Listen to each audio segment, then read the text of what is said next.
Happy new year আমার সব বন্ধুদের। তো এই নতুন বছরটা যেন তোমাদের খুব ভালো কাটে আর আমারও যেন খুব ভালো কাটে, এটাই শুভকামনা রইল। আজকের ভিডিওটা কিন্তু তোমরা মিস করো না। আজকের ভিডিও হচ্ছে খুব মজাদার ভিডিও। তো আশা করছি তোমাদের এই ভিডিওটা খুব ভালো লাগবে। আর দেখতে পাচ্ছ বিছানায় কেউ নেই, আমি এই ঘরে একা ঘুমিয়েছিলাম আর ওই ঘরে ছেলের বাবা আর ছেলে ঘুমিয়ে আছে। তো চলো বাসি কাজটা আগে সেরে নিই, তারপর তাদেরকে উঠাবো। আর আমি ভিডিওটা স্টার্ট করলাম ওই 7টা বাজতে 10 মিনিট দেরি আছে। তো এখন থেকে আমার ভিডিও শুরু হলো।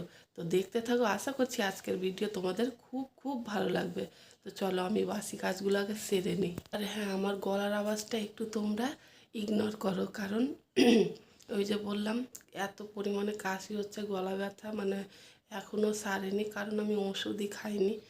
এই যে একজন ঘুম থেকে উঠে গেছে। হ্যাপি নিউ ইয়ার বল সবাই। হ্যাপি নিউ ইয়ার সবাইকে। বাইরে হাওয়া আছে, গায়ে দে, ওই সোয়েটার দে। আমি ভাবছিলাম তাড়াতাড়ি করে উঠবো। আর একটা আমার প্রতিদিনের কাজ যেটা মিস করা যাবে না, সেটা হচ্ছে এই যে থাইরয়েডের ওষুধ। তো এটা আমাকে প্রতিদিন সকালে খেতেই হবে। তো চলো আমি খেয়ে নিই। তো সব কাজ হয়ে গেছে, আর এই যে দেখতে পাচ্ছ কি করেছি আমি। তো এটাকে কি বলে, কফি চিনো মনে হয়। তো চলো খেয়ে নিই। সকালে ভাজা ভাত করলাম, কালকের ভাত ছিল, তো সকালকার টিফিন হয়ে গেল। তো আজকে দুপুরে কি কি রান্না হবে তো চলো তোমাদের আমি বলে দিই। তো ইলিশ মাছের পাতুরি আর পাবদা মাছের ঝাল করব।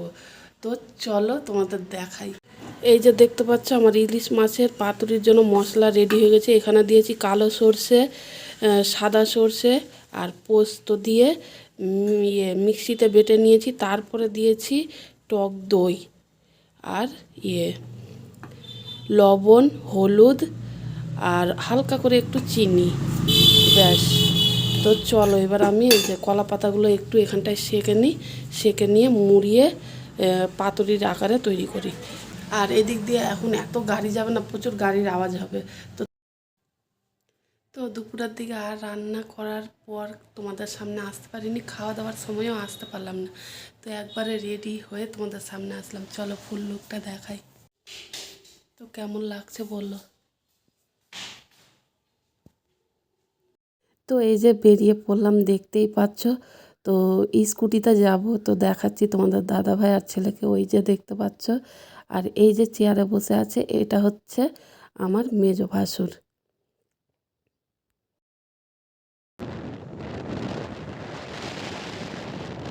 তো বন্ধুরা, আমি আদিনার কোনো ভিডিও তোমাদের দেখাতে পারলাম না বলে আমার মনটা খুব ভীষণই খারাপ। তো যাই হোক, কী করব, ওইখানে মোবাইল নিয়ে ঢুকতে দিবে না, তার জন্য কোনো ভিডিও বা ফটো করতে পারেনি। তো এটা পাশেই ছিল, তো এইখানে এসে আমি যতটুকু পেরেছি ভিডিও করেছি।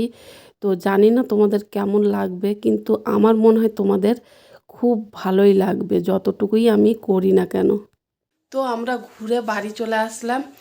আর আদিনা গেছিলাম ঘুরতে, ভাবলাম তোমাদের দেখাবো, কিন্তু ওইখানটায় কোনো ভিডিও মানে ভিডিও করতে দেবে না, কারণ মোবাইল ঢোকাতে দেয়নি তাই।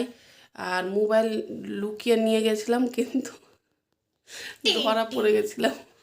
তোমাদের জন্য কত কি করতে হয়েছে, কিন্তু কিছুই করতে পারেনি। তো যাই হোক, এর পরে গিয়ে মানে এখন ভিতরে ঢুকলে ক্যামেরা বা ফটো এগুলো সব তুলতে দিচ্ছে না। তো যাই হোক, অন্য কোনো দিন গেলে তোমাদের অবশ্যই দেখাবো। আর এক জায়গায় গিয়েছিলাম, সেইখানে কিছু ছবি আর ভিডিও করেছি, সেটা তোমরা দেখতে পাবে। তো চলো আজকের মতো ভিডিও এখানে এন্ড করছি। তোমরা সবাই খুব ভালো থেকো, নিজের শরীরের খেয়াল রেখো, সুস্থ থেকো। আর এত ঠান্ডা লেগেছে না, মানে কি বলবো। আর দুপুরে যে রান্না করেছিলাম পাবদা মাছের ঝাল, সেটা চলো তোমাদের দেখাই। তো এই যে, তো রাতে শুধু ভাত করব গরম গরম, আর এই পাবদা মাছের ঝালটা তো আছেই। আর ইলিশ মাছের পাতুরিটা 3টা করেছিলাম, তো 3টা দুপুরে উঠিয়ে দিয়েছি, কারণ রাতে ইলিশ মাছ খাবো না, যদি গলায় কাটা লেগে যায় তার জন্য।